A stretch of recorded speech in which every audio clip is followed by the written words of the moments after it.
Hello and welcome to this week's edition of NewsDay McDaniel. I'm Gabriella Whiten. And I'm Joe McGee.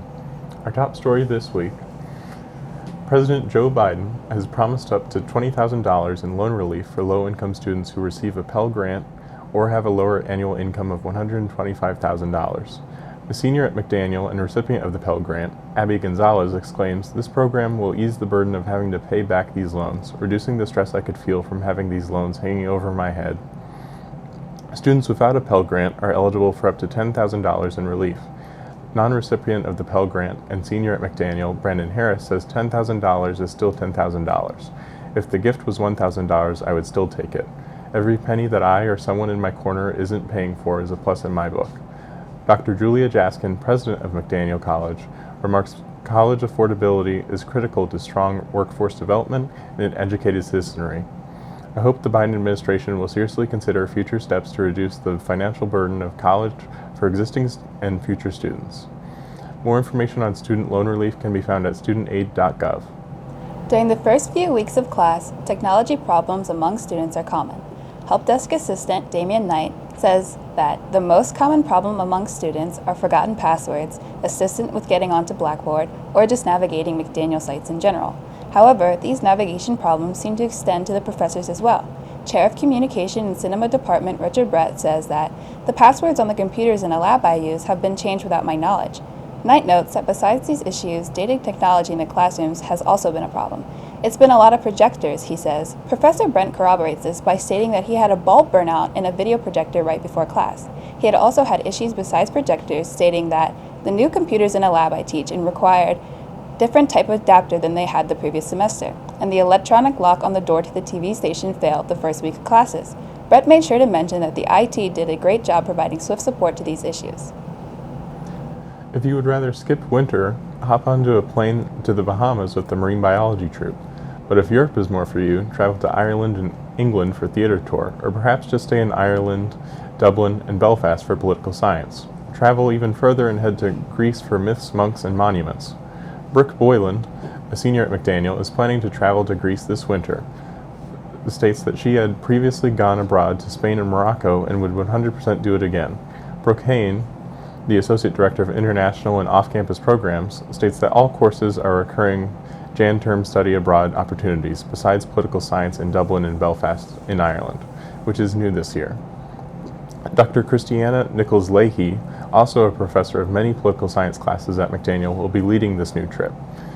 She says although it is the first time she'll teach the course, this will not be her first time in Ireland, and she looks forward to teaching the history of Ireland and the troubles for the current issues within the UK. Registration for Jan term ends September 15th, so now is the time to inquire if you're interested.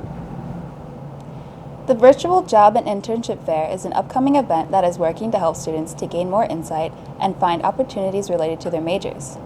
Daniel DeHollander, an Associate Director of Career Development, says that the fair is an opportunity for all students, including first-year, sophomore, and junior students, to identify potential career paths and build connections. The fair will host over 60 employers and allow students to interact and ask them questions in both group and one-on-one set environments. Hadley Watts, a sophomore music major, sees the fair as an opportunity to establish professional ties that might be useful following graduation. Aiden Oser, a junior, is considering taking part in the event in hopes of gaining more insights into different work environments and finding what would be best for him. The fair will be available through Handshake on Wednesday, September 28th from 3:30 to 6 p.m., and further questions can be emailed to Daniel DeHollander at ddehollander@mcdaniel.edu. Greek life is supposed to be an inclusive experience and opportunity for students. The newly formed Latinx-based sorority, Sigma Iota Alpha, is an example of this opportunity and its importance. Founder and alumni, Elva Joya, says it's important because it opens an additional space apart from the current sororities on campus.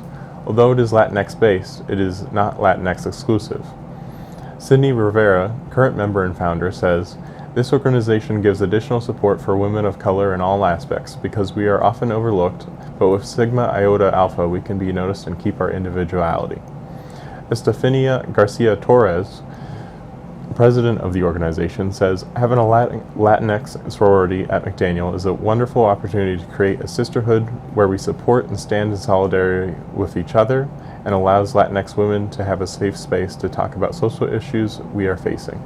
As the school year begins, the annual giving department is going through some major staff changes. Brittany Adams, alum and assistant director of annual giving, has taken a better offer from a nonprofit in Washington, D.C. Adams states, as an alum, I had a deeper connection to the students and donors, which was very helpful in my role. I'm incredibly grateful for my opportunities and for getting to work with students at the phone center these last few years. Past student and phone center employee Noah De La Greg states that her lack of discipline was troubling at times, but she trusted us as college students, which is something other people lack. As the time for the phone center to open approaches, there is currently nobody to replace Adams, so her boss, Justin Forget, has taken over her responsibilities. And now we go to NewsDay McDaniel correspondent Reuben Hubbard with his thoughts on student priorities here at McDaniel. I see a lot of students around me pulled into the same narrative we're all sold. High school is preparation for college, and college is preparation for the pinnacle of adulthood, career. Meet every deadline, pack your schedule as full as you can, and say yes to anything that might look good on a resume. Accumulate enough credits, accolades, references, work experiences, and leadership roles, and you'll be rewarded with an entry-level position in the field you naively chose as a very young adult, hopefully kicking off a lifelong chase of the approval of others and monetary gain. I think setting your career as your primary goal in life runs counter to the wonder of being conscious. We're uniquely situated by virtue of our self-awareness, intelligence, and social structure to think, grow, and explore. We can transform the world around us and encounter tremendous experiences. We can create and reason and share our work with our personal communities. Steve Pearson, chair of the Art and Art History Department, describes how he structures his advanced studio classes. Students pursue their own interests, not just in a self-involved way, but involved in how they relate to the universal. Given the entire scope of human experience and potential, why would you narrow your vision to the goal of high productivity, wealth accrual, or career success? I'm not saying work is bad or we should completely disregard our jobs. Life is work no matter what you do, and you need money to survive. However, take advantage of your time at college to figure out your priorities. The standard methods of schooling coax us to be passive, pragmatic, and productive, without touching on how to be in the world. As McDaniel alum Jake Fine reflects, even though the normal track of my studies at McDaniel prepared me for the work I'm doing now, my involvement and absorption with all other aspects of the community made me not just a college-educated professional, but a holistically educated human being. Nestled between a childhood run by adults and an adulthood constrained by the real world, we have a unique freedom at a liberal arts college to explore our humanity. What really makes you happy? What do you have to offer to those around you? Where do you find meaning? No matter where you are in your college education, I urge you, set aside some time to ensure you're oriented on a path that is truly meaningful to you and not merely preparation for the 40-hour work week we've all been prescribed. Thanks, Reuben. The Green Terror football team opened their season on September 3rd against Catholic University. McDaniel jumped out to an early lead, but eventually fell to Catholic with a final score of 37-27. Head coach DeMarcus White said that the team executed well in the first half, but an injury to their starting quarterback and some turnovers caused them some adversity in the second half. Sophomore and receiver for the football team, Chris Moore, stated that the team is focused on getting a taste of success. Junior Sean Bolton, who attended the game, said that despite the loss, he looks forward to the rest of the season. This week, the Green Terror go on the road and play at Juniata College at 1 p.m. on September 10th. Well, that just about wraps up this week's edition of NewsDay McDaniel. I'm Gabriella Whiten. And I'm Joe McGee. Stay tuned all semester long for all your up-to-date news and commentary. We'll see you again soon.